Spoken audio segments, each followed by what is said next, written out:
Title, Romans 12, 1-2, Then how shall we live? Contents 12, 1-2, Then how shall we live? Many people are confused to hear the news that Yoon-hee Choi, known as the Happy Evangelist, committed suicide with her husband.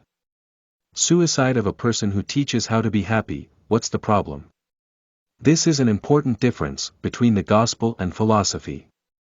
Philosophers do not have an absolute foundation, so they ask how to live, and the gospel has an absolute foundation, so they ask how do we live then? Today's text presents absolute principles for our way of life. Therefore, then, what? These are the doctrines presented in Romans 1-11. Based on this absolute truth, the text offers us an answer to how to live. Guys, how should we live? 1. We present our bodies as living sacrifices to God. 1.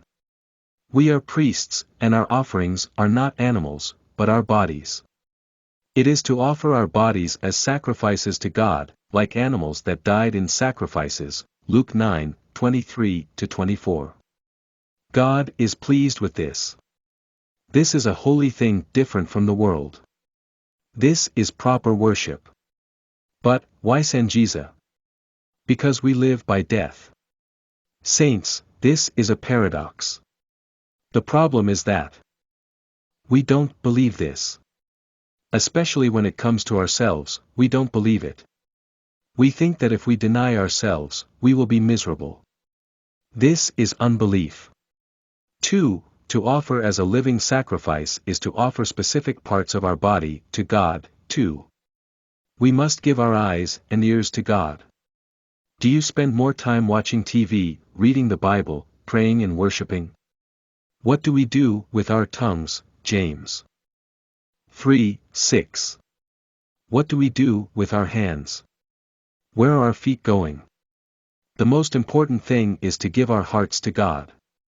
So how do we sacrifice our hearts? 1. You must not be conformed to this generation, but be transformed anew in your heart. What matters here is your mindset, not your actions. This generation is the worldly way, the worldview of the world. We must abandon the worldly worldview and adopt a new biblical worldview based on God's will. However, we share the same mindset, values, and behavior as the world does. It's sad. From now on, I hope you will receive a change and think biblically. 2. We must discern what is the good, pleasing, and perfect will of God. Many of the world's claims seem right if you don't think biblically. Rather, God's word, doesn't look attractive or even right. Consider, for example, a living sacrifice in verse 1. In this situation, God's way is to prove that it is good, pleasing, and perfect for us. How to prove it? Obedience in temptation, Adam, Jesus. Brothers and sisters, we must live as living sacrifices to God. This is not a legal commandment. It is an exhortation based on all the mercy, of God. It is the love of God discovered by Paul, the chief of sinners. It is the grace of God discovered by the Englishman John Newton, slave of slaves. Brothers and sisters, how will you respond to this mercy of God?